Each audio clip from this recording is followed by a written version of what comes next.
Hello everyone, I am Deepanshu and welcome back to my YouTube channel. तो आज का video काफ़ी एक्साइटिंग होने वाला है। इनफैक्ट मैं इस वीडियो के लिए फ्राइडे से ही एक्साइटेड था, क्योंकि इस वीडियो में मैं अपना पीएनएल स्टेटमेंट रिवील करने वाला हूँ। और फ्राइडे के बाद सैटरडे को कुछ फंड्स रिवीलिंग में थोड़ा इशू चल रहा था, ज़ीरोधा के वेबसाइट में कुछ मेंटेनेंस चल रहा था, तो इसलिए मैंने कल नहीं बनाया। तो सबसे पहले ये बता दूं कि ये कोई जो पीएनएल स्टेटमेंट रिवील करने वाला हूँ, ये कोई शो ऑफ वीडियो नहीं होने वाला है। ये बस ये दिखाने के लिए है कि अगर आप डिसिप्लिन के साथ किसी चीज़ को फॉलो करें तो वो आपको कहाँ तक पहुँचा सकता है और वो आपको क्या क्या चीज़ें दिला सकता है। ठीक है, ये वीडियो उन लोगों के लिए है जो कुछ ट्राई कर रहे हैं, जो कि कुछ डिफरेंट है ना, जो थोड़ा हट के कर रहे हैं। तो उनके लिए है कि बस आप जो भी कर रहे हैं आप ट्राई करते रहिए, आप एफर्ट्स पुट करते रहिए, बस कीप गोइंग, कीप ट्राइंग। ठीक है, और ये वीडियो ये भी दिखाने के लिए है कि स्टॉक मार्केट का पोटेंशियल क्या है, जो मैंने भी रियलाइज़ नहीं किया था कि इतना पोटेंशियल होगा, बट आज मेरे को समझ में आया कि क्या पोटेंशियल है। और इससे कई ज़्यादा भी है पोटेंशियल। इट्स लाइक समंदर है, इसके अंदर मतलब कितना अंदर जा सकते हैं ये देखने वाली बात बाकी है। तो अभी मैं थोड़ा सा एंटर किया हूँ, अभी इसकी और गहराई नापना बाकी है। ये वीडियो उन सभी लोगों को थैंक्स करते हुए है। This is a thanking video, जिन्होंने मेरे को सपोर्ट किया, जिन्होंने मेरे पे बिलीव किया, जिन्होंने मेरे पे डाउट किया और जिन्होंने मेरे को डिस्करेज किया। ठीक है, तो सबको थैंक्स कहते हुए भी ये वीडियो है। तो बात ऐसी है कि जो डिस्करेज भी करते हैं या जो थोड़ा गलत भी बोलते हैं स्टॉक मार्केट के बारे में, तो they are not wrong, they are actually absolutely correct and it's their experience. ठीक है, वो ऑब्वियस ही बात है, पैसे लॉसेस होते हैं, दे आर एक्चुअली कंसर्न्ड हमारे बारे में। तो लॉसेस होते हैं, बहुत सारी चीज़ें होती है, तो उससे दूर रखने के लिए भी वो हमें कभी कभी डिस्करेज करते हैं। तो it's not to take negatively about them, positively लेते हुए ही ये वीडियो है, सबको थैंक करते हुए। तो अभी हम डायरेक्टली ज़ीरोधा के चार्ट पे चलते हैं और मैं अपना सारी चीज़ें वहाँ पे दिखाता हूँ अच्छे से। तो मैं वहाँ पे लॉग इन कर लेता हूँ। तो ये यहाँ पे हम आ गए हैं। अब मैं लॉगिन कर लेता हूँ, काइट जो मेरा यूज़र आईडी है, और ये मैंने लॉगिन कर दिया। और ये देख सकते हैं फंड सेक्शन अभी जो है 690 के आसपास यूज्ड मार्जिन है और मैंने 80,000 अनयूज्ड रख रखा है। तो सबसे पहले मैं ये दिखा दूँ कि यहाँ पे जो है मैंने फंड्स पे इन कैसे कैसे किया। ये एक्चुअली 6 लाख के आसपास था, बट रिसेंटली में मैंने कुछ फंड्स एडिशन किया है। तो सबसे पहले मैं वो बता देता हूँ, कंसोल में जाके ये जो सेक्शन है व्यू अकाउंट्स कर्व, तो यहाँ पे देख सकते हैं ये कुछ एरर है इसमें। ये 10,000 ही दिखा रहा है पे इन, है ना। 24 को 10,000 दिखा रहा है, बट एक्चुअली में मैंने एक और पे इन किया था रिसेंटली में, ये देख सकते हैं। ये दिखा रहा है 24 को 10,000 पे इन फंड्स एडेड, और इसी तरीके से मैंने एक और फंड्स ऐड किया था विच इज़ ऑन 23, एक दिन पहले 90,000 का मैंने फंड्स पे इन किया था। तो ये दो डिटेल्स हैं फंड्स पे इन का। तो ये एक्चुअली में 6 लाख का था पहले, बट बाद में मैंने 90,000 और फिर 10,000 ऐड करके इसको 7 लाख पहुंचा दिया था। और फिर ये बाकी प्रीमियम्स जो मिले हैं वो थोड़ा सा बाकी कैपिटल है। तो अब जो मैं आपको ये दिखाना चाहता हूँ कि मेरा पीएनएल स्टेटमेंट किस तरीके से रहा है, तो मैं सबसे पहले चल लेता हूँ कंसोल में जाके, यहाँ पे पीएनएल रिपोर्ट। तो ये पीएनएल रिपोर्ट आ गया हमारे सामने, और यहाँ पे देख सकते हैं कि काफ़ी सारे डिटेल्स हैं, काफ़ी सारा इन्फॉर्मेशन है। और जैसा कि मैंने बताया स्टार्टिंग में कि जो लोग डाउटर्स होते हैं, जो लोग थोड़ा सा डिस्करेज करते हैं, उनका पर्पस भी सही रहता है, दे आर नॉट रॉन्ग। क्योंकि आप देख सकते हैं ये जो पीरियड है, मैं इस पीरियड में जिस कैपिटल से ट्रेड करता था, ये ऑल्दो छोटा कैपिटल था, बहुत बड़ा नहीं था, बट आप देख सकते हैं कितना रेडनेस था, कितना लॉसेस था, कितना नेगेटिविटी था। तो वो सारे लोग इन सब चीज़ों से दूर रहने के लिए वो हमें कहते हैं कि आप मतलब स्टॉक मार्केट में रिस्की है एंड सारी चीज़ें हैं इस तरीके से। तो लॉसेस होते हैं, लॉसेस कैन बी ह्यूज। ठीक है, लॉसेस बहुत ज़्यादा हो सकते हैं, बट अगर आपने इन लॉसेस को देख के कभी भी डिस्करेज होके आपने गिव अप कर दिया, तो वहाँ पे आपका सबसे बड़ा लूजिंग पॉइंट होगा। ठीक है, आप किसी भी चीज़ को ट्राई कर रहे हैं, कुछ भी चीज़ अगर आप अटेम्प्ट कर रहे हैं डिफरेंटली, तो अगर आप किसी के कहने पे अगर आप गिव अप कर रहे हैं, then that is the biggest fault. वहाँ पे आप मतलब गेम लूज़ कर जाते हैं। ठीक है, तो the ultimate thing is to not give up. And हर किसी के जैसे डाउटर्स होते हैं, हेटर्स होते हैं, हेटर्स तो नहीं कहूँगा, बट जो भी है सबका कंसर्न पॉजिटिव ही रहता है, वो आपको कंसर्न समझने के ऊपर होता है। लेकिन जो सबसे बड़ा अपना क्रिटिक होता है ना, सबसे बड़ा जो अपना क्रिटिसाइज़र या अपना जो डाउट करने वाला होता है, ठीक है, ये कौन होता है? ये हम खुद होते हैं।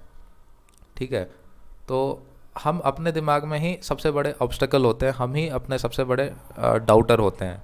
ठीक है, लेकिन यहीं पे चीज़ें आ जाती है कि यहाँ पे ये सारे लॉसेस होने के बाद, ये सारा डिस्करेज होने के बाद मैंने इसको कभी ध्यान नहीं दिया, मैंने कभी अपने ऊपर डाउट नहीं किया, और मैं अपना सबसे बड़ा सपोर्टर था। ठीक है, मैं अपना सबसे बड़ा बिलीवर था, मैंने अपने ऊपर सबसे ज़्यादा बिलीव रखा। तो इसके साथ में मैंने क्या किया कि ये जितने भी लॉसेस थे, ये सारे लॉसेस को लेते हुए मैंने कहा कि ये सब मैं ले सकता हूँ, मैं ये सब चीज़ें कर सकता हूँ। ठीक है, क्योंकि मेरे को अपने सिस्टम पे भरोसा था, अपने जो रिसर्च था, जो भी एनालिसिस किया था मैंने, उस पर भरोसा था, और जो विज़न था स्टॉक मार्केट का, जो पोटेंशियल है, वो मेरे को काफ़ी क्लियर था, बहुत क्लियरली मेरे को पता था, सामने मेरे को दिखाई दे रहा था। वो सारी चीज़ें कैसे आया? वो सारी चीज़ें मेहनत से आया। ठीक है, तो अभी मैं जो फिगर्स रिवील करने वाला हूँ वो थोड़े से एक्स्ट्रॉर्डिनरी हो सकते हैं। नॉर्मली अगर आप सोचेंगे तो वो थोड़ा अनबिलीवेबल किस्म का भी हो सकता है, लेकिन उतने ही अनबिलीवेबल किस्म के ये लॉसेस भी थे। ठीक है, तो अगर आप लॉसेस अनबिलीवेबली ले सकते हैं, तो जब प्रॉफिट्स भी होंगे तब भी अनबिलीवेबल टाइप्स के ही होंगे। ठीक है, तो अभी मैं इसके फिगर्स में तो नहीं जा रहा हूँ, बट जैसा कि आपको मालूम है, काफ़ी लोगों को पता होगा कि मैंने पहले एक वीडियो बनाया था जिसमें मैंने अपने इक्विटी इन्वेस्टमेंट का पोर्टफोलियो दिखाया था। वहाँ पे किस तरीके से मैंने 38% बनाया था साल में, वो दिखाया था। बट यहाँ पे क्या है कि मैं purely intraday and positional options trade करता हूँ, तो प्योरली ट्रेडिंग है, यहाँ पे कोई इक्विटी नहीं है। तो नवंबर मंथ में से मैंने कुछ अच्छा कैपिटल के साथ स्टार्ट किया था, that is basically around 6 lakh around. तो कुछ ट्राई करते हुए, जैसा कि ये देख सकते हैं, नवंबर मंथ काफ़ी बुरा रहा, और फिर दिसंबर मंथ भी काफ़ी बुरा रहा। और मैंने पिछले वीडियो में जो बनाया था मैंने, what don't kill you makes you more strong के नाम से आप वीडियो देख सकते हैं मेरे यूट्यूब चैनल पे, मैं एंड में उसका लिंक भी डाल दूंगा। तो जनवरी मंथ से मैंने एक सिस्टम फॉलो करना स्टार्ट किया था। यहाँ पे काफ़ी सारे मैं स्टॉक ऑप्शंस एंड बहुत सारी चीज़ें करता था। तो जनवरी मंथ से मैंने एक सिस्टम फॉलो करना स्टार्ट किया। ठीक है, और वो सिस्टम को मैं फॉलो करता करता काफ़ी सारे मैंने मिस्टेक्स एलिमिनेट किए हैं। और ये देख सकते हैं, जैसा कि यहाँ पे सेकेंड वीक से मैंने एक्चुअली स्टार्ट किया था, तो यहाँ पे मेरे 3 लॉसेस हुए हैं, 3 हिट्स हुए हैं मेरे। और यहाँ पे फरवरी में थोड़ा सा ज़्यादा हो गया था, 4 5 6 7, यहाँ पे 7 हिट्स हुए हैं। और यहाँ पे देख सकते हैं मार्च में काफ़ी क्लीन चल रहा था, यहाँ पे 2 ही हिट्स हुए हैं। और जैसा कि मैंने लास्ट वीडियो में कमिट भी किया था, जो अभी मैंने लिंक डाल दूंगा उस वीडियो का, तो उस वीडियो में मैंने कमिट किया था ये लॉस लेने के बाद, ये थोड़ा सा हैवी साइड में हो गया था, बट ये लॉस लेने के बाद में मैंने कहा था कि मैं नेक्स्ट 30 डेज़ ग्रीन में जाने वाला हूँ। ठीक है, 30 डेज़ ग्रीन में जाने का मैंने कमिट कर दिया था, और ये देख सकते हैं 5 दिन इसका ग्रीन में निकल गया है। ठीक है, तो अभी मैं इस वीडियो में आपको ये दिखाने वाला हूँ कि इस वीक में मैंने सारे रूल्स रेगुलेशन जो भी है, अपने चरम सीमा पे सारे रूल्स को फॉलो करते हुए मैंने ये वीक में क्या प्रॉफिट बनाया और किस तरीके से मैंने बनाया। ठीक है, तो थोड़ा सा डिफरेंट हो सकता है, क्योंकि जैसा कि मैंने बताया थोड़ा सा अनबिलीवेबल किस्म का हो सकता है, बट वही है कि अनबिलीवेबल किस्म के लॉसेस भी मैंने लिए हैं और काफ़ी सारी चीज़ें मैंने झेला है इधर इधर। तो जब सब कुछ निकल जाए तो इसका असली पोटेंशियल, असली रिवॉर्ड मेरे को यहाँ पे मिल रहा होगा। तो अभी मैं इसको सारा कुछ हटा देता हूँ, और हम धीरे धीरे एक एक चीज़ देखते हैं कि क्या रहा। तो ये देख सकते हैं, जैसे ये डेट है, मैं यहाँ पे डेट लगा देता हूँ। सबसे पहले फ्यूचर एंड ऑप्शन सेलेक्ट करके सबसे पहला मैं डेट सेलेक्ट करता हूँ 21 मार्च। तो 21 मार्च का यहाँ पे फिगर आ जाएगा, ये देख सकते हैं, पहला फिगर है यहाँ पे, मैं यहाँ पे लिख लेता हूँ। पहले ये 10.15 है, ये चार्जेस वगैरह हैं, इसको इग्नोर करके हम नेट रियलाइज्ड प्रॉफिट देखते हैं, दैट इज़ 8.79 के। ठीक है, तो यहाँ पे मैं लिख लेता हूँ सबसे पहले 8.8 के लिख देते हैं इसको। ठीक है, और अब दूसरी चीज़ अगर मैं बताऊँ तो कैपिटल, मैंने कैपिटल के बारे में इसलिए स्टार्टिंग में बताया क्योंकि ये देख सकते हैं कैपिटल यहाँ पे करीबन 7 लाख यूज़ हो रखे हैं। तो ओवरऑल मेरा 6 था बिगनिंग में, और 1 लाख मैंने और ऐड किया, दैट इज़ ऑन 23rd। तो 23rd यानी कि वेडनेसडे को था, बट ओवरऑल हम 7 लाख का ही कैपिटल कंसिडर करके चलेंगे। ओके, तो मैं यहाँ पे लिख देता हूँ यूज्ड कैपिटल स्टार्टिंग से मैं 7 लैक्स लेके चल रहा हूँ, तो 7 लैक्स पे अगर हम ये कैपिटल है हमारे पास 7 लैक्स, और अगर मैं 7 लैक्स का 1% के बारे में बात करूँ तो 7 लाख का 1% होता है करीबन 7,000। ठीक है, तो ये देख सकते हैं ये करीबन 1% ही मान लेते हैं इसको, थोड़ा कैलकुलेशन सिंप्लिसिटी के लिए ये 1% हो गया। ओके, एंड इसके बाद अगर मैं अगला डेट डालूँ तो यहाँ पे 22/22, तो यहाँ पे ये फिगर निकल के आ जाता है। अगेन दिस इज़ 8.49 के, विच इज़ लॉसेस मतलब चार्जेस हटा के मेरे ये करीबन 7.39 के है। ओके, सो इसको 7.4 के रख देते हैं, विच इज़ अगेन रफली अराउंड 1%। ठीक है, और इसके बाद अगर हम आगे जाते हैं तो यहाँ पे मैं नेक्स्ट डेट सेलेक्ट करता हूँ, विच इज़ 23 वेडनेसडे। तो यहाँ पे देख सकते हैं 23 को यहाँ करीबन हो जाता है, यहाँ पे लेस प्रॉफिट था तो मैंने थोड़ा सा यहाँ पे एरर ट्रेड्स हो गए थे, तो मैंने हल्का फुल्का प्रॉफिट लेके यहाँ पे निकल गया था। ओके, तो मैं इसको सारे डिटेल्स यहाँ पे लिख देता हूँ। सबसे पहले 8.8 के, विच इज़ रफली अराउंड 1%। अगले दिन 7.4 के, विच इज़ रफली अराउंड अगेन 1%। और थर्ड डे मैंने क्या लिया, 3.4 के, ये हम कह सकते हैं कि 0.5% था रफली। ठीक है, 7,000 इज़ 1%, तो उसका हाफ इज़ 0.5%। ओके, तो अच्छा यहाँ पे एक बात और है, जैसे अनरियलाइज प्रॉफिट ये है, तो ये उस दिन का मैं कितना लॉस कैरी कर रहा था बेसिकली वो दिखाता है। तो मैं इस दिन वेडनेसडे को 15,000 लॉस कैरी कर रहा था। इसी तरीके से बाकी के दिनों में भी दिखा रहा था ये, जैसे कि मैं 22 का बताऊं तो 22 को मैं करीबन 10,000 लॉस कैरी कर रहा था, तो इट्स ओके, अगले दिन वो रिकवर हो गया था बेसिकली। अब मैं चलता हूँ अगले थर्सडे को, तो थर्सडे को यहाँ से सारी चीज़ें पलट गई और मेरे डिसिप्लिन फॉलो करने का सारा रिजल्ट एक साथ ही मिल गया मेरे को।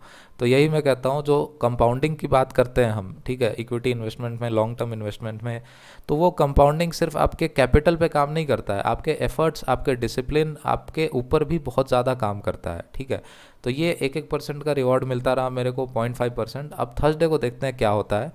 अभी जैसे कि मैंने बताया कि ये वेडनेसडे को मैंने ओपन एक्चुअली क्लोज किया था अनरियलाइज प्रॉफिट 15,000 के साथ में। अब थर्सडे को देखते हैं क्या होता है। थर्सडे इज़ 24th, तो 24th को ये अनरियलाइज प्रॉफिट जो होता है +2 के में चला जाता है, और रियलाइज प्रॉफिट जो होता है मेरा 14,000 हो जाता है। ठीक है, तो यहाँ पे मैं लिख देता हूँ दिस इज़ 14.3 के, which is clearly more than 2%, लेकिन हम इसको 2% लिख लेते हैं। ठीक है, तो ये यहाँ पे 2% हो गया। अब इसके बाद अगर मैं बात करूँ नेक्स्ट डे जाके, तो फ्राइडे को, तो क्योंकि मैंने यहाँ पे प्रॉफिट्स कैरी किया था थोड़ा सा, तो अब लास्ट में फ्राइडे को क्या हुआ, फ्राइडे को और अच्छे से डीके हुआ, काफ़ी ज़्यादा प्रीमियम्स डीके हुए, और यहाँ पे मैंने अच्छा खासा प्रॉफिट बुक किया। तो यहाँ पे मेरे को करीबन 23.6 के निकल के आया। तो यहाँ पे देख सकते हैं अनरियलाइज प्रॉफिट्स एक्चुअली 7.9 के है, but this is not right actually, क्योंकि मैं अगर दिखाऊँ तो यहाँ पे ये पोजीशंस हैं मेरे, तो ये पोजीशंस 4.02 थाउजेंड का लॉसेस दिखा रहे हैं अभी। ठीक है, ये मेरे प्रॉफिट स्टेटमेंट्स हैं, तो ये 4,000 का लॉस दिखा रहा है अभी, तो ये प्रॉपरली अपडेट नहीं हुआ है शायद यहाँ पे वेबसाइट में, बट इट्स इररिलेवेंट अभी, है ना। हम अभी बुक्ड प्रॉफिट्स के बारे में बात करते हैं।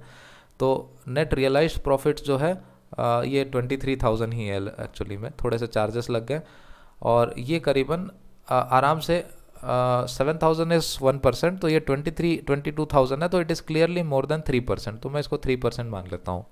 ओके, तो अब अगर हम इसको सबको ऐड करें तो ये क्योंकि नेट रियलाइज्ड प्रॉफिट्स है, ठीक है, नेट रियलाइज्ड प्रॉफिट्स, तो अब मैं इसको ऐड करने के बजाय क्या करता हूँ, यहाँ पे डिटेल डाल देता हूँ एक साथ ही, विच इज़ 21 to 25।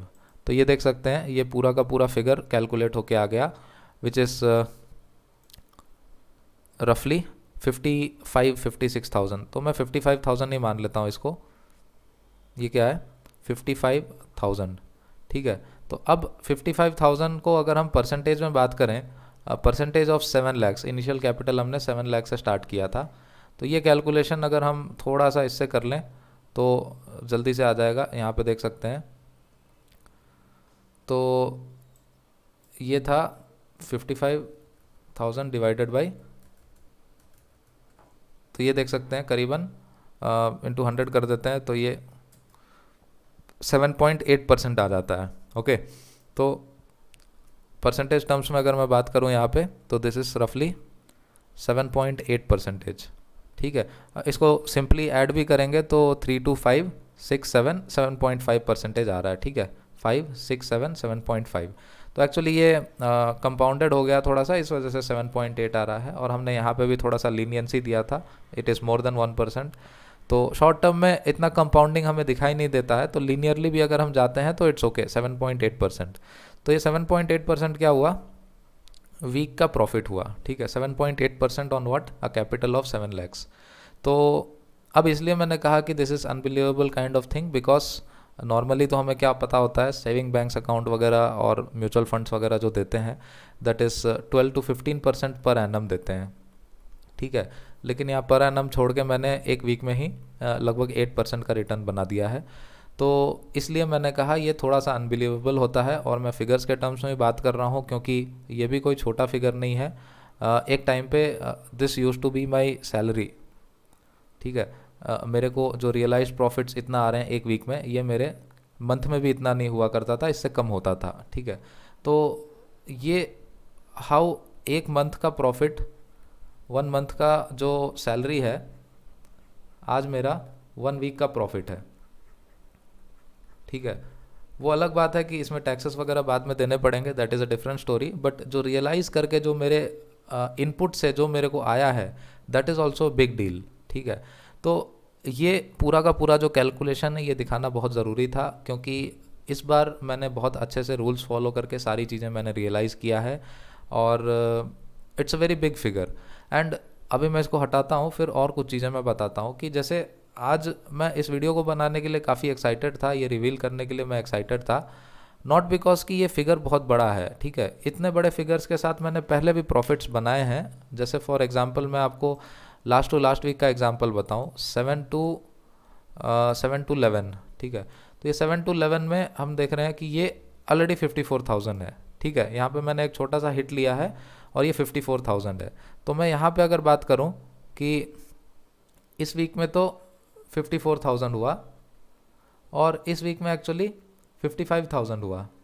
ठीक है, लेकिन मेरा ये वीक का जो प्रॉफिट्स है दिस इज़ मच बेटर, क्योंकि आप देख सकते हैं कि यहाँ पे मेरा कोई बैगेज या कोई मिस्टेक मैं कैरी नहीं कर रहा था। यहाँ पे देख सकते हैं मैं इस वीक में अनरियलाइज्ड प्रॉफिट काफ़ी ज़्यादा कैरी कर रहा था, ये मेरा एक रिस्की पोजीशन फंसा हुआ था। ठीक है, तो 32,000 33,000 में लॉसेस कैरी कर रहा था नेक्स्ट वीक के लिए। और जिन लोगों ने पुराने वीडियोस देखे हैं उनको पता होगा ये लॉस क्या है। एक्चुअली ये 16,000 का कॉल था, मार्च एक्सपायरी। ठीक है, जो मैंने कहा था काफ़ी डीप इन द मनी चला गया था, निफ्टी करीबन 17,000 पे आ गया था और मैं इसको 1000 points deep in the money में कैरी कर रहा था। तो this was a blunder actually, और इस ब्लंडर के वजह से मैंने थर्सडे को बहुत बड़ा सारे मैंने अपने जो भी गलतियां थी सब मैंने एक साथ साफ़ कर दिया, धो दिया। और ठीक है, उसके बाद से मैंने ये काफ़ी क्लीन वीक है। मैंने इस वीक में करीबन सिर्फ 7,000 का लॉस कैरी किया है, वो भी सारे के सारे out of the money options हैं, डिसिप्लिन के साथ मैंने फॉलो कर रखा है। और मैं यही उम्मीद करता हूँ कि अगले वीक में भी, जैसा मैंने कमिटमेंट किया है कि 30 डेज़ ग्रीन चैलेंज है मेरा, 30 डेज़ ग्रीन में जाना है, तो अगले 4 दिन इस महीने के और फिर अप्रैल महीने से शुरू हो जाएगा फ्राइडे। तो मैं अगले 5 दिन का भी अभी टारगेट लेना चाहता हूँ, छोटे छोटे टारगेट्स, छोटे छोटे रिजल्ट्स। तो ये 5 दिन मैंने ग्रीन में निकाल दिया, अब नेक्स्ट वीक के 5 दिन का मेरा टारगेट है। और मेरा इंटेंशन यही रहता है कि मार्केट में मेरे को प्रॉफिट मिले या लॉस मिले, दैट इज़ इररिलेवेंट अभी के लिए। ठीक है, वैसे तो काफ़ी अच्छा दिख जाता है ये सब चीज़ें कि हाँ प्रॉफिट्स हो रहे हैं, सब कुछ ग्रीन में चल रहा है एंड इस तरीके से, but ultimate objective is not that कि मैं ग्रीन में निकालूं या फिर इस तरीके से निकालूं। ठीक है, तो अल्टीमेट ऑब्जेक्टिव ये है कि मैं रूल्स फॉलो करते चला जाऊं अपना और डिसिप्लिन मेंटेन करके चलूं मैं बस। ठीक है, तो ये यहाँ पे एक बार फिर से रिपोर्ट्स में आ जाते हैं। और यहाँ पे जैसे कि मैंने बताया कि बहुत क्लीन रहा है ये रूल्स डिसिप्लिन फॉलो करते हुए, कि यहाँ से मैंने स्टार्ट किया था एक्चुअली ये सिस्टम फॉलो करना, और यहाँ से सारी चीज़ें मैंने मेंटेन करके पिछले वीडियो में जो मैंने बनाया था what don't kill you makes you more strong, जिसका मैं लिंक भी डाल दूंगा इस वीडियो के एंड में। तो उस वीडियो में मैंने यही एनालाइज़ किया था कि ये सारे जो छोटे मोटे हिट्स थे ये तो इट्स ओके, बट यहाँ पे जो मेजर हिट था ये वाला और ये वाला, तो इनको मैंने बैठ के अच्छे से एनालाइज़ किया। ये हिट हो गया, ये हिट हो गया, और ये एक जो नेगेटिव हिट था, ये सबको मैंने एनालाइज़ किया और सब में मैंने एक कॉमन मिस्टेक पाया, ठीक है। और वो कॉमन मिस्टेक को मैंने एड्रेस किया, उसको साफ़ किया एकदम से।